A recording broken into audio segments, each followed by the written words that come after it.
I'm Clarke of Clarkey Contracting. Facility maintenance is an important aspect of operating a good, secure harbour authority. It ensures your users feel safe while working down on the docks. So I'm going to explain some general maintenance practices on wharfheads, gangways, and approaches, as well as the floats. As with any maintenance, it's important to record what you do.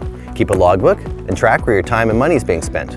Excessive time and money on one component may result in a need for a design change or a replacement part. As always when working around the water, consider the regulations and wear a PFD or life jacket when necessary. And take extra care when working with power tools around the water. Get yourself one of these. It's a ground fault circuit interrupting power supply. It detects a little short and trips the breaker right away.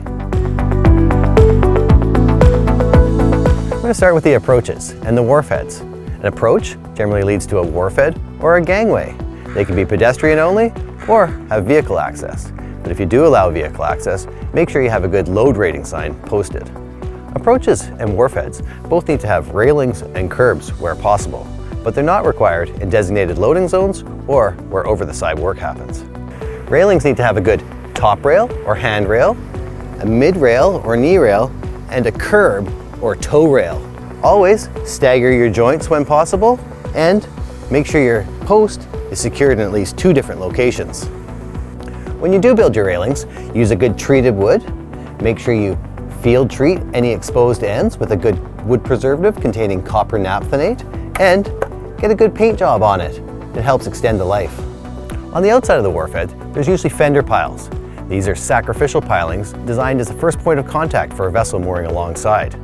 Since they're not covered by the wharfhead, they need to have a cap on the end of them. So this one doesn't have a top on it, so I need to put one on. Get yourself a roll of galvanized flashing, cut yourself a square.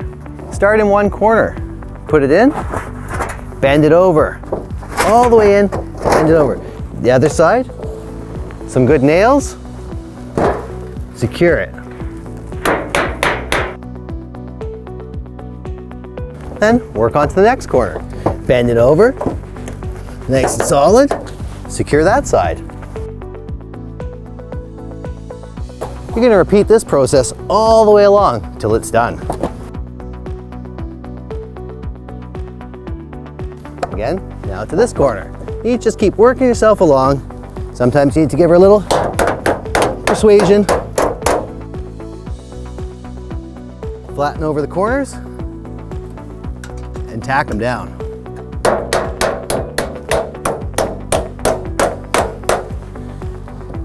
Finish her off and you're done.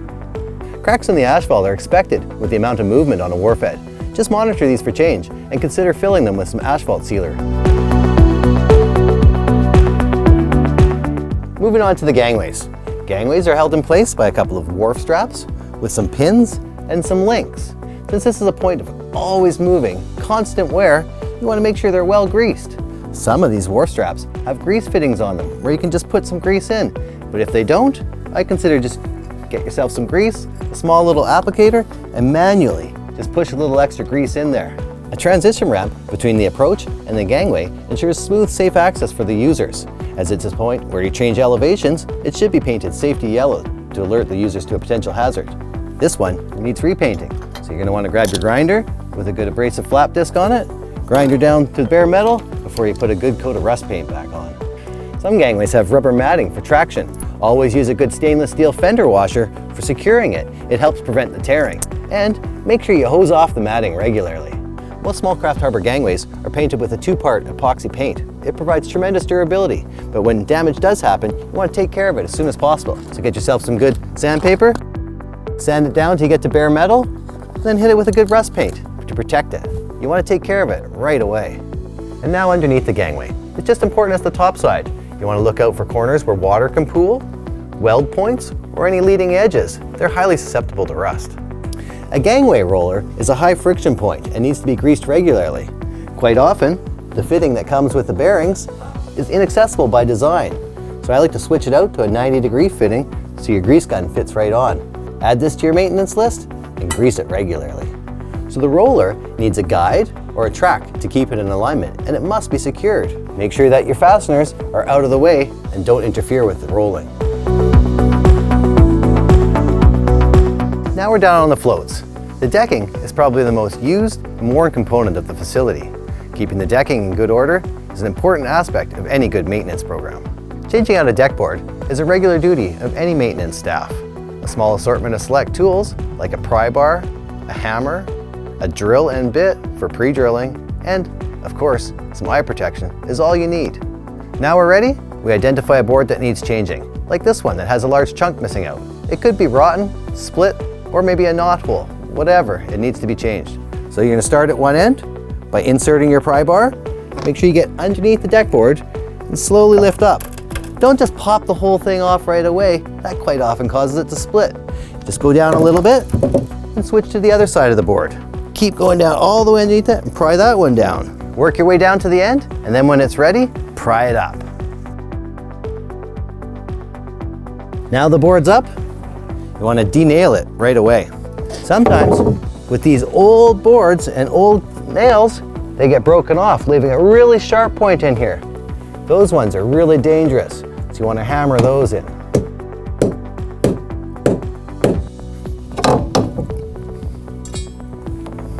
Now you have the board up and the entire area denailed. Have a look at your substructure, your stringers, your edge stringers, cross ties if they're visible, your flotation. Look down there, look for any potential problems. Now we've got a nice new board selected. It's a good idea to lay it down crown up, but if the board looks better on one side than the other, just choose the good side.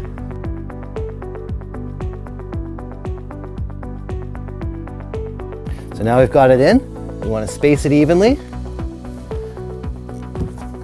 And make sure your ends are lined up. Now for a 2x8, you want 2 fasteners on every point of contact.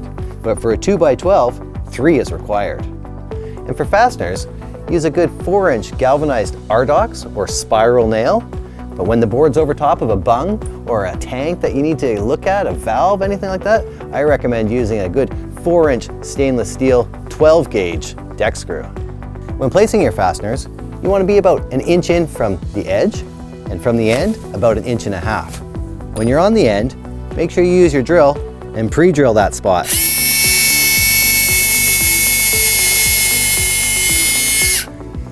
It helps avoid splitting.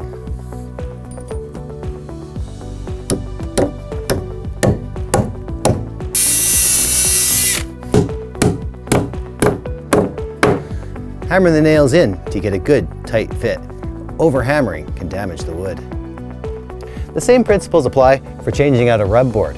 The key with a rub board is you want to make sure that the lower half catches the flange. If you space it down about 1.5 inches, that's a good guide. Floats are held in place by either anchors or pilings. Anchor connections need to be checked periodically for wear and corrosion, while pilings are secured to the dock by either a collar, a pile hoop, or a pile well. Whether your pilings are steel or wood, they need to have some sort of abrasion protection in there. The UHMW, or the ultra-high molecular weight plastic, is the go-to. Install it all the way around on all wear points, and make sure your fasteners are countersunk. On steel pilings or any other steel infrastructure at your harbor, like breakwaters or grid stairs, there needs to be some sort of cathodic protection installed. This is done usually with a zinc anode. A zinc anode is a sacrificial metal that is bonded or connected to the infrastructure it is designed to protect. These anodes should be checked periodically for consumption and to see what kind of remaining life expectancy they have. So start by putting on some good gloves and let's pull it up onto the dock.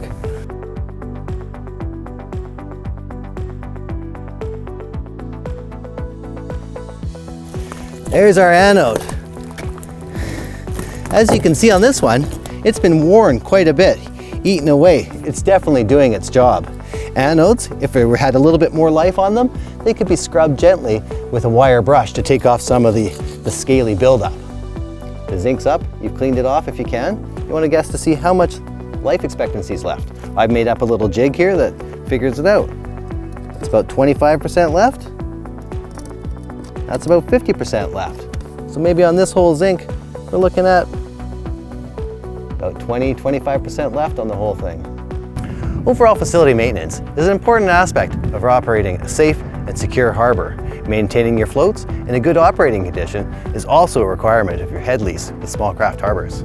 Staying on top of your maintenance requirements by performing daily, monthly, and annual inspections by using good, thorough checklists helps you ensure all facility components are kept in good working order. I'm Rob Clarke of Clarkey Contracting.